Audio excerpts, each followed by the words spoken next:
लल्लू जलेबी वाला रहता था। लल्लू जलेबी बनाता और बेचता।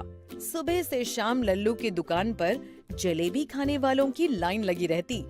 यहाँ तक कि उसकी जलेबी खाने दूर गांव से लोग आते। अरे भाई, इस लल्लू के हाथ में तो जादू है। क्या जलेबी बनाता है ये।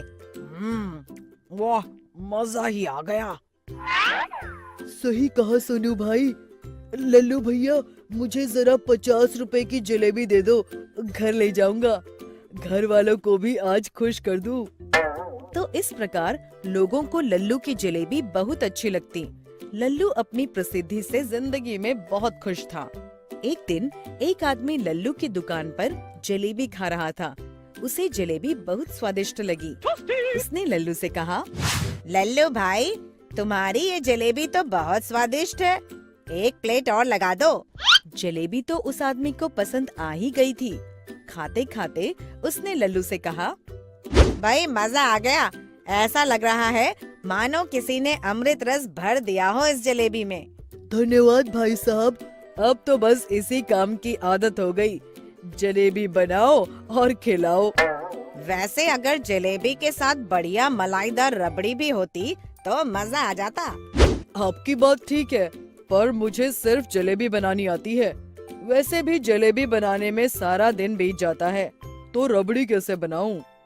अरे लल्लू भाई, क्या बात करते हो। उसके लिए हलवाई रख लो।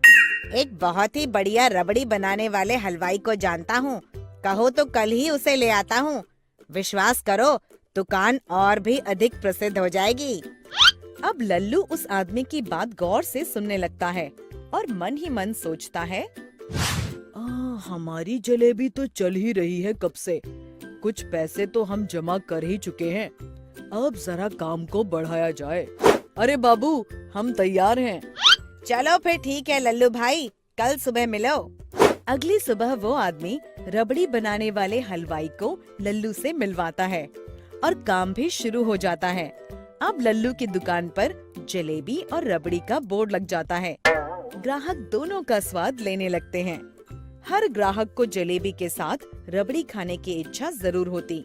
ग्राहकों को जलेबी और रबड़ी का साथ खूब भाने लगा। धीरे धीरे रबड़ी वाला भी लल्लू से जलेबी बनाना सीख लेता है। इसी प्रकार कुछ दिन बीत जाते हैं।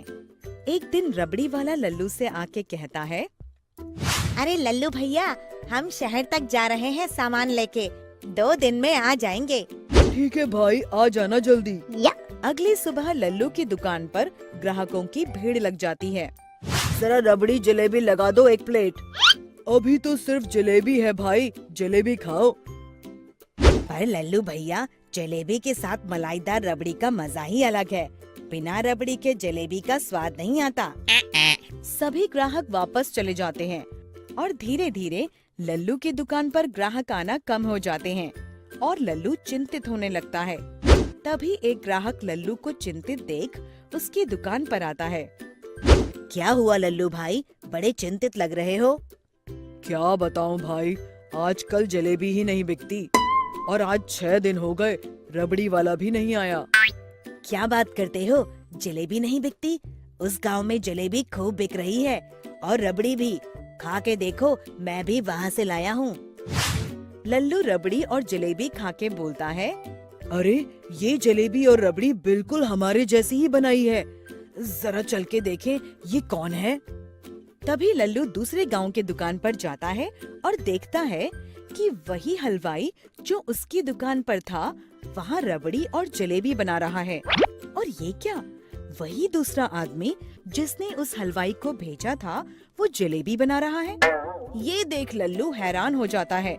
लल्लू समझ जाता है कि उन दोनों ने लल्लू को लल्लू बना दिया और जलेबी के सभी ग्राहक भी अपनी दुकान पर ले गए। अरे ई का हो गया, ई तो गई भैंस पानी में। शिक्षा, कभी भी किसी अनजान आदमी पर आंख बंद करके विश्वास नहीं करना चाहिए।